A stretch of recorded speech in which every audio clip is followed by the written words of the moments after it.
Executive Vice President, thank you so much for sharing these thoughts. And going back to my introduction, I feel even more sort of how comprehensive the agenda is in terms of the diversity of the technologies, but also in terms of the initiatives, from sort of creating the right market conditions to defending Europe against malign influences, to creating and steering investment, etc.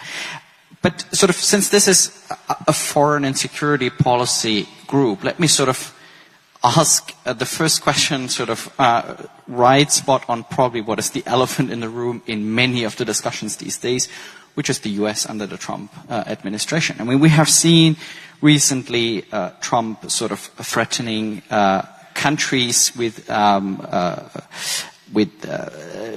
legislation and taxation of tech companies for new tariffs, sanctions against officials. I think many have read this as sanctions against individuals involved in the enforcement of the DSA, export restrictions he has threatened against us.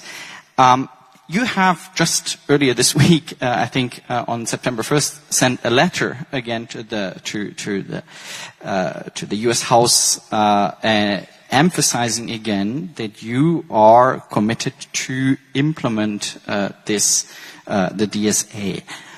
Nonetheless, sort of, we also see sort of signs like that we may be backing down the AdTech fine that has been postponed, at least that was reported. I know it's not on your responsibility, it's one of your colleagues.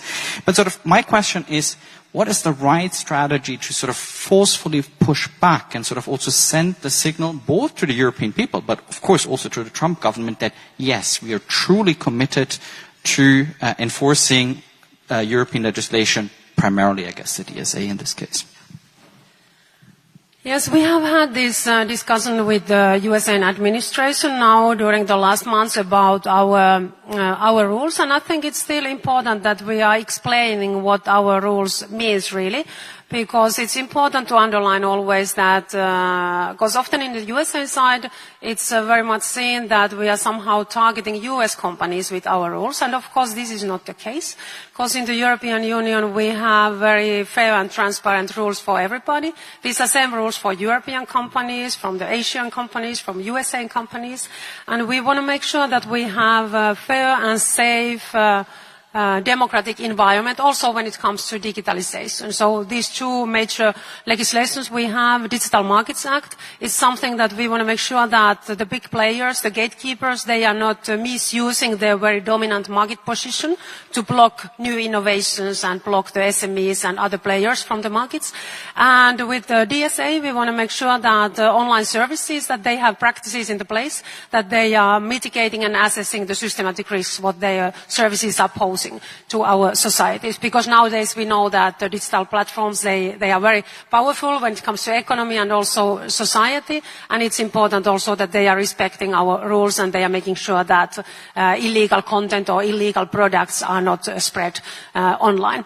So I think it's still important to continue the discussion and really explain also what our rules means, because then when we look also what is happening in the USA side, they are discussing about very much about the same topics we have, for example, under DMA. Of course, in the USA, the approach is different because they are often going, or nearly always, with the court cases. And we have legislation in the place beforehand already. But in USA, they have very much court cases about similar cases what we have under our Digital Markets Act when it comes to these dominant big players and gatekeepers. And also under DSA, for example, we are very much focusing now on the protection of minors, and it's also a very important topic in the USA discussion, how to protect minors online. So there's not anyway so big differences, for example, but of course our approach is different because we have regulation, and often in the USA it's coming via court cases, the decisions.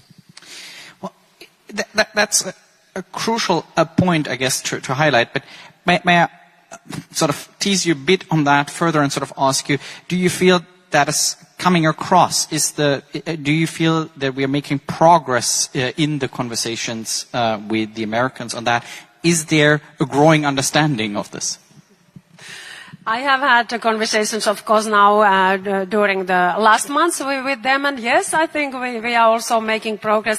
And I think it's also important to underline the role of European markets. When we look to USA and big tech companies, European market is, for them, it's the biggest external market.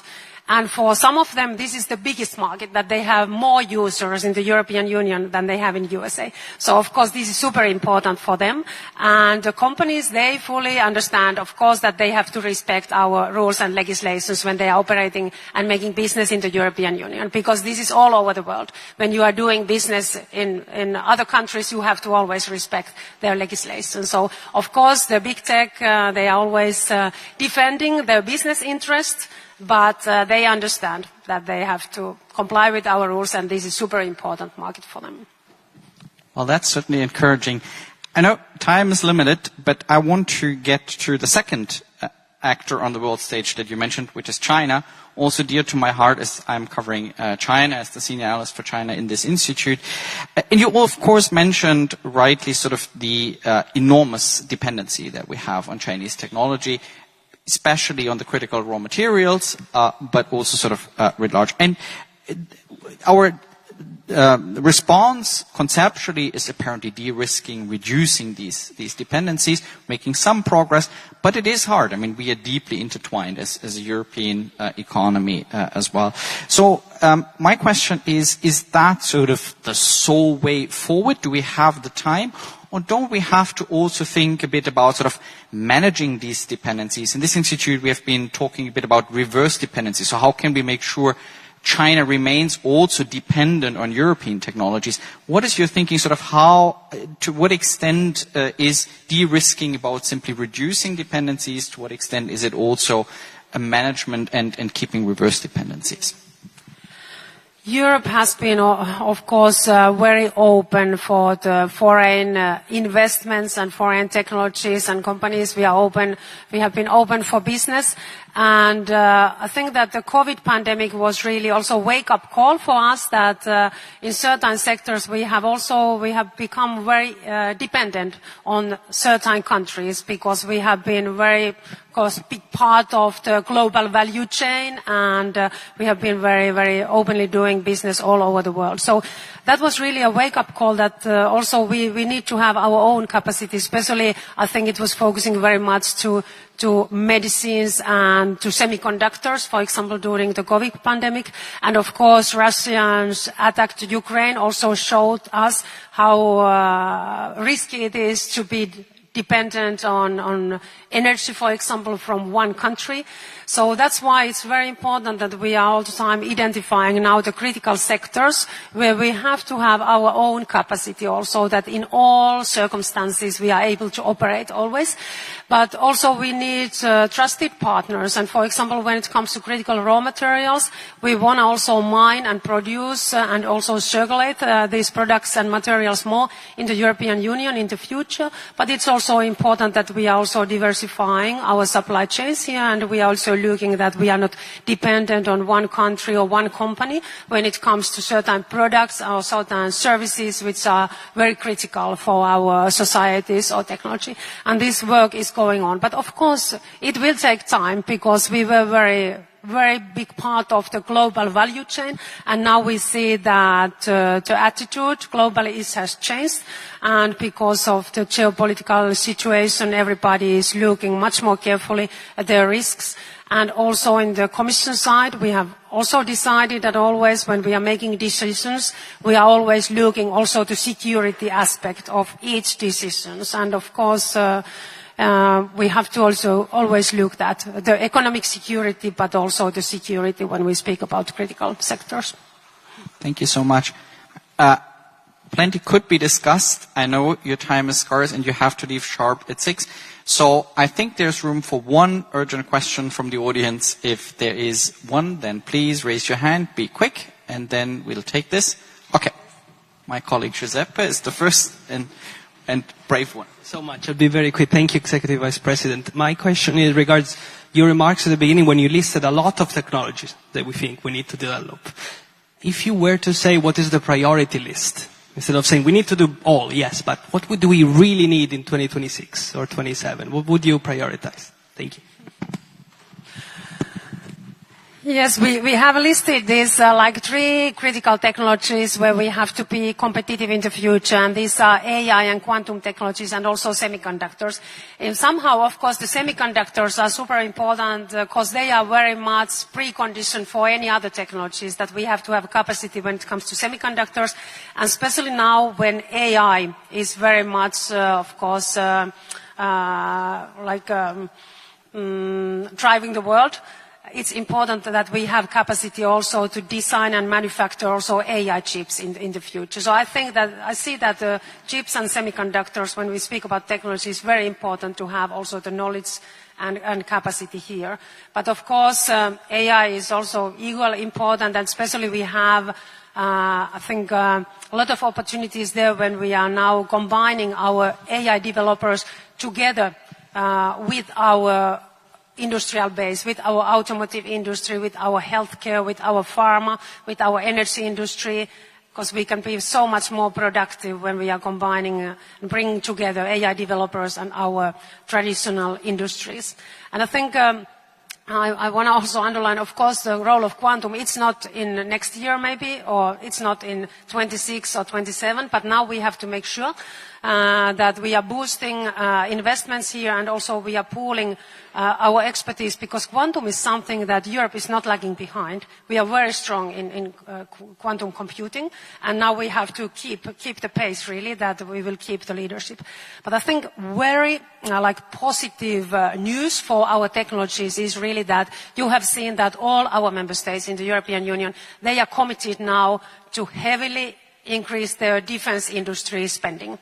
And of course it means also that it's a great step also for our technologies, because nowadays defense industry investments and technologies, they are going very much hand in hand. And we are currently also working with the technological roadmap as a part of defense white paper to really look also at how we can also invest to critical technologies together with the defense industry. But I think this is also great news for our competitiveness and our technologies when we are investing to defense industry. It also means that we will be more competitive in technologies in the coming years.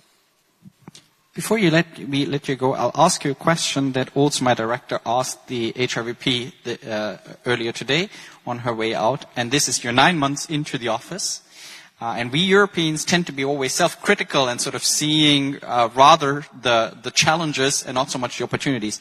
So what is the thing in these 9 months that you feel most positive and optimistic about? What makes you sort of be hopeful, most hopeful in these 9 months? We are living in very, very difficult times when it comes to security and also this technological competition we are facing all the time. But I think for me, the most important priority when it comes to technologies is really boost the investments and innovations in Europe, because Europe is often seen that we are bureaucratic and slowly, and we're just regulating.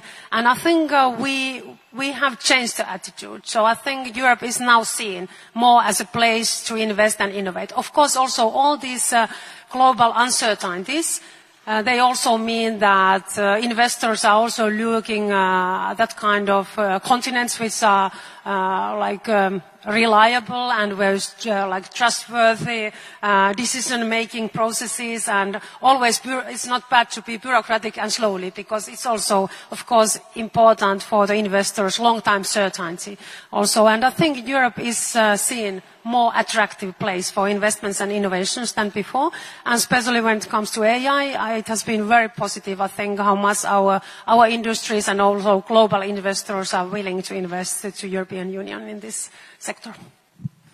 Thank you so much. We won't let you withhold you further from your duties. Thank you so much for joining. I think this was the perfect end of this conference. Thank you so much. But before that, handing over back to Stephen.